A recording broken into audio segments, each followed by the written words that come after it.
La primera pregunta que se hacen los descubridores, entre comillas, de América cuando llegan es ¿de dónde salió esta gente? Digamos? ¿Cómo llegaron acá?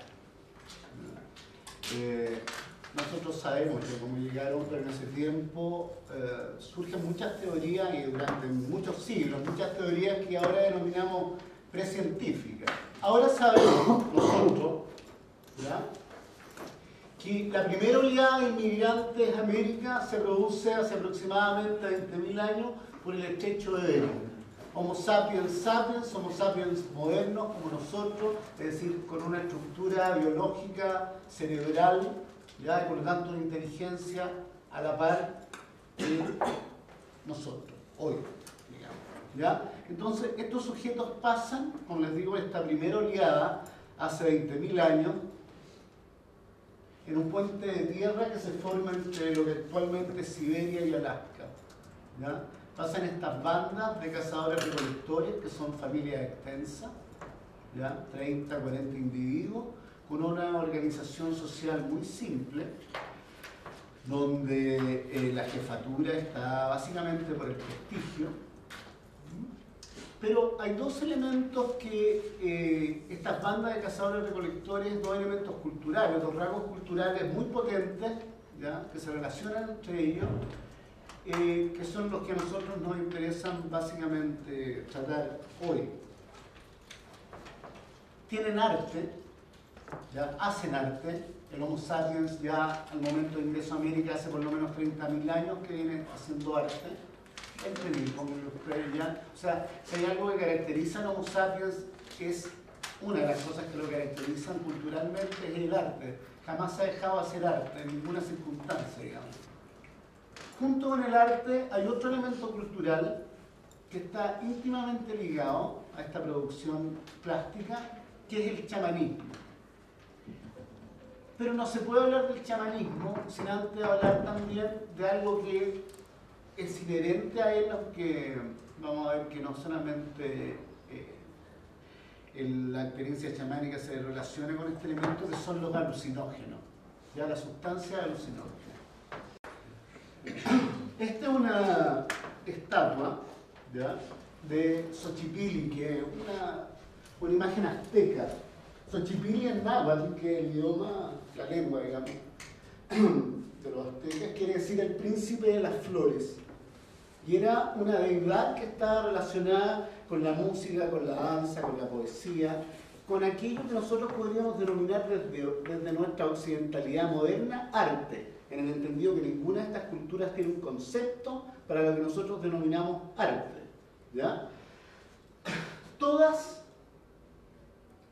estos relieves que tiene Xochipilli en su cuerpo, ¿ya?, y en este soporte donde está sentado, todas estas figuras son plantas que se han identificado su especie, ya, flores de tabaco, semillas de oloriuki, ciertos hongos, etc. Todas estas plantas tienen propiedades alucinógenas, sin excepción, ¿ya? ¿Cuáles son los elementos característicos de una ingesta de alucinógenos? Característicos en general, ¿verdad? Cada uno de ellos tiene ciertas especificidades, pero podríamos decir que básicamente hay algo visual que es fundamental, que tiene que ver con los colores. Los colores ya cobran una gran brillantez. Los objetos parecen tener existencia propia, sobre todo los objetos relacionados con el mundo natural, ¿verdad? Árboles, rocas.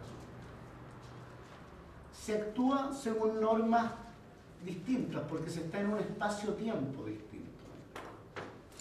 Y lo que es más importante, esta realidad está tan alejada de esto que nosotros llamamos la vida cotidiana, que es prácticamente imposible describirla en un lenguaje corriente, en el lenguaje cotidiano, en el lenguaje de todos los días, ¿ya?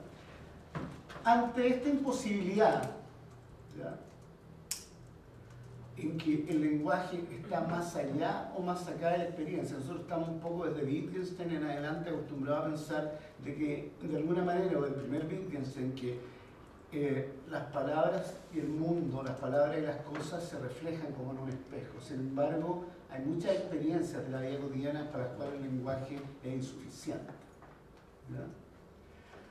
sobre todo el lenguaje cotidiano. Ante una experiencia de este tipo, hay dos formas ya de comunicarla. Una, hay un intento, claro, de que esto se puede hacer a través del lenguaje, pero un lenguaje especial. ¿De qué tipo? Metáfora. La metáfora, por lo tanto, el lenguaje poético, ¿verdad?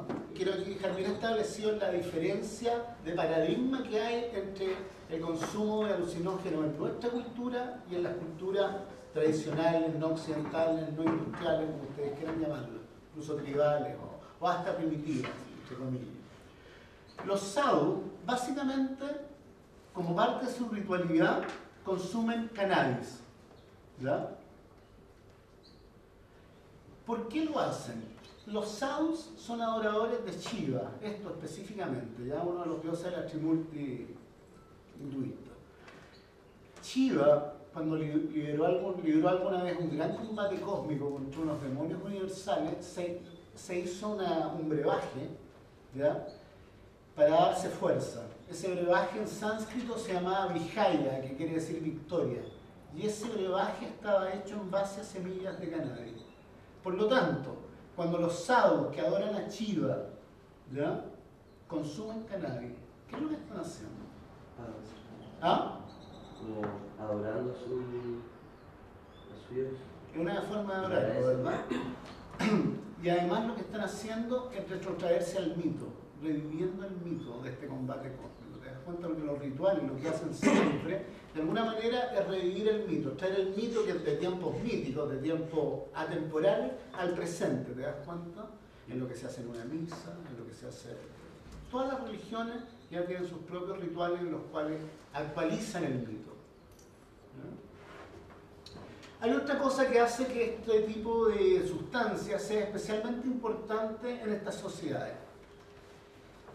En los pueblos aborígenes, el concepto de enfermedad o muerte por causas naturales, causas biológicas, no existe.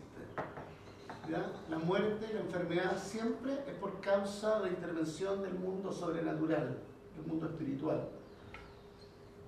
Por lo tanto, si estas sustancias dan la oportunidad a aquel que las consume de penetrar en el mundo espiritual, para hablar con espíritus de la naturaleza, con dioses, con demonios, que son los que enferman, obviamente, ¿ya?, son la medicina por excelencia de estos pueblos, ¿verdad? Hay un especialista en estados alterados de conciencia, es decir, un especialista en el uso religioso y medicinal de los estados alterados de conciencia, mediante el uso o no de plantas alucinógenas, y eso es importante. Y ese especialista, ¿ya?, es el chamán. ¿Y qué significa? Significa hombre medicina. Medicine man, el clásico medicine man de las tribus norteamericanas. Es decir, si ustedes lo quieren también, el hombre que sana. Eso es lo que define esta palabra. ¿Ya? Y son individuos dotados de prestigio mágico religioso, reconocido en toda sociedad primitiva, entre comillas, digo primitiva, ¿ya? Es médico, es mago, es músico, es poeta, es psicopompo, es decir, que va a buscar las almas de los muertos al reino de los muertos para devolverlas a este mundo. ¿Qué es lo que hace el chamán en este estado alterado de conciencia? Básicamente lo que establece en el Celia es viajar entre el mundo sobrenatural y el mundo subterráneo, ¿ya? Porque el universo está en la cosmovisión chamánica dividido, como en muchas religiones del mundo, dividido en tres estratos, podríamos decir. Este, que es el mundo terrenal, sobre este, el mundo celestial, y bajo el mundo subterráneo o infernal, como ustedes quieran llamarlo. Aquí nos vamos acercando ya al arte. Los chamanes tienen espíritus auxiliares y protectores que los protegen y los ayudan en sus sanaciones. ¿Ya?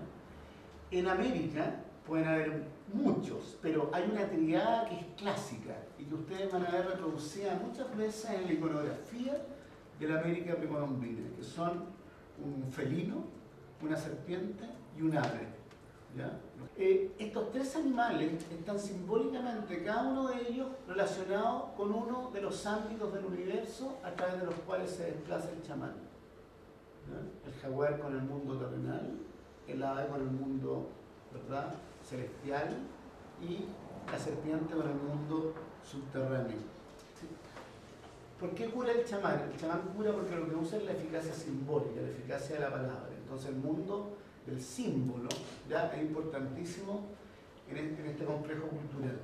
El tambor, por ejemplo, el cultrún de la Amachi, está hecho con madera del árbol del mundo, un árbol que ocupa el centro del mundo. ¿Ya? Ella toma madera de ese árbol, su cultrún, ¿ya?, y cada vez que lo percute, lo que ella hace es volver al centro del mundo, volver a este árbol que tiene sus raíces en el mundo subterráneo, su tronco en el mundo terrenal y su follaje en el mundo supranatural. Por lo tanto, ella se establece en este axis mundi, en este eje, y ahí transita por el universo, ¿se fijan? Ahora, la importancia del árbol como axis mundi está en nuestra cultura, al menos desde las referencias bíblicas, ¿verdad? Jardín del Edén, paraíso, un árbol al centro, o sea, el axis mundi es importantísimo en todas las culturas, y en la cultura con características chamánicas tiene esta importancia. El cultrún tiene, si ustedes se fijan, también dibujado sobre este cuero la cuatripartición del universo, ¿ya? Porque hay toda una referencia simbólica a lo astronómico, al posicionarse, ¿verdad?